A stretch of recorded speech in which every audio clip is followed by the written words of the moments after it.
That's what we call a story. Mr Taylor, Mark Riley from the Seven Network, thank you very much for your address and taking our questions today, much appreciated.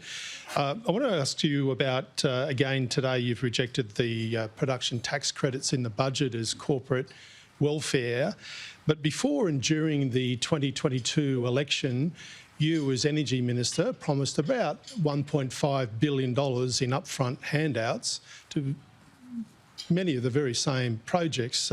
Just having a look at them now, there were $800 million to hydrogen hubs, $500 million to critical minerals projects. Isn't it hypocritical now to reject production tax credits on the basis of having promised upfront subsidies and handouts only a couple of years ago to the same projects?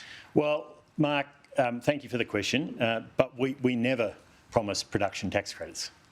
I mean, that's for an operating business. Our focus was on R&D. It was on the front end of research and development to get technologies that are still in reasonably early stages to a point where they can be run commercially and profitably by businesses making commercial profitable investments. Government has always had a role in R&D. But that's not what we're talking about here with production tax credits. This is a subsidy for every unit of production.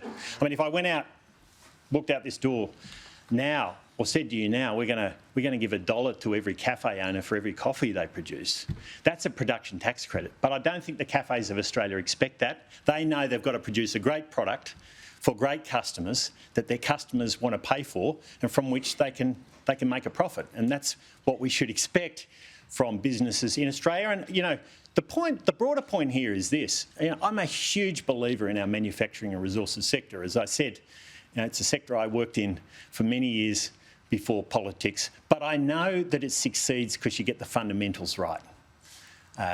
It succeeds because you get your approvals right. You get red tape out of the way. You make sure your industrial relations laws are good for both employee and employer. All of those things are necessary, and frankly, they're the key to making it succeed. You don't get any production tax credits if there's no production, and the key is to help these companies to succeed by getting the fundamentals right. Dana Daniel. Dana Daniel from the Canberra Times, thank you for your speech. You've said the government is wasting money on a bloated public service with 36,000 new roles. Where do you see the greatest fat in the public service that the coalition would look to cut back? Would you bring back the APS cap, and would you decentralise the public service by moving agencies out of Canberra to the regions or other cities? Yep. Now, all good questions, and be patient. So more detail on those numbers will be forthcoming. But the important point here is this. We don't think now is the time to add 36,000 Commonwealth public servants. There's not many Australian businesses who are able to who are the taxpayers, of course, and Australian households who are able to expand in that kind of way.